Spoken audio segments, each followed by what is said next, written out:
பேரன்பின் சின்னங்களுக்கு வணக்கம். இன்றைக்கு நாம் தமிழர் கட்சி திட்டமிட்டிருந்தபடி 3 மணி அளவிலே கடலூர் மாவட்டம் வடலூரில் நடைபெற்றிருக்க வேண்டிய போராட்டம் தடுத்து நிறுத்தப்பட்டது. காவல்துறை அனுமதி மறுத்த போதிலும் தடையை மீறி இந்த போராட்டத்தை வெற்றிகரமாக நடத்துவோம் என்று நாம் தமிழர் கட்சியினுடைய தலைமை அறிவித்திருந்த நிலையில் இன்றைக்கு காலையில் மீண்டும் ஒரு அறிவிப்பு நாம் தமிழர் கட்சியிலிருந்து வந்தது. நீதிமன்றத்தினுடைய அனுமதியை பெற்று விரைவில் இந்த போராட்டம் முன்னெடுக்கப்படும். இந்த சங்கிகளின் கூடாரமாக இருக்கக்கூடிய திராவிட முன்னேற்றக் கழகம் திகாவிலிருந்து வந்தேன் என்று கூறிக்கொண்டாலும் சங்கிகளுக்கும் பாசிச பாஜகவிற்கும் தான் திமுக நிலையில் வீரியமிக்க அந்த போராட்டம் தடுத்து நிறுத்தக்கூடிய செயலை காவல்துறையினரிலும் நம்முடைய முதன்மை போராளிகளும் இந்த போராட்டத்தை வேண்டும் என்று இல்லங்களிலும்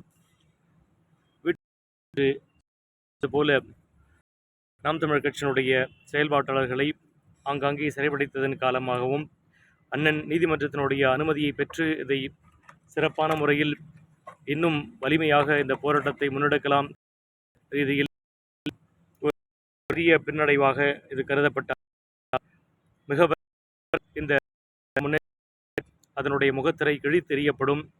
அதற்காக எப்பொழுதும் நாம் தமிழர் கட்சியினுடைய உறவுகளும் அண்ணனுடைய சீரிய வழிமுறையையும் நெறிகாட்டலின்படி இந்த போராட்டத்தை வெற்றிகரமான போராட்டமாக விரைவில் நாம் அதை முன்னெடுப்போம். எனவே எந்தவித தயக்கமும் அல்லது பின்னடைவும் கருதாமல் நீங்கள் அடுத்த அறிவிப்புக்காக காத்திருங்கள்.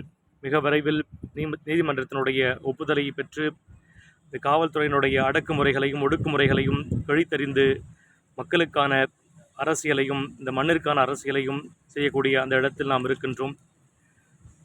வடலூர் வள்ளலாருடைய பெருவெளியில் வேண்டாம், வேறு இடத்தில் நீங்கள் ஆய்வு மையத்தை வைத்துக் கொள்ளுங்கள். யார் யாருக்கோ கிளாம்பாக்கம் பேருந்து நிலையத்தெல்லாம் உருவாக்கிட்டு 200 ஏக்கரில் நிலத்தை வாங்கி கொடுத்துட்டு என்னென்னா பண்ணுறானுங்க. உண்மையாகவே சனநாயகத்தை அது சனாதனத்தை இவர்கள் எதிர்க்கிறார்கள் என்றால் இவர்கள் செய்ய வேண்டியது அந்த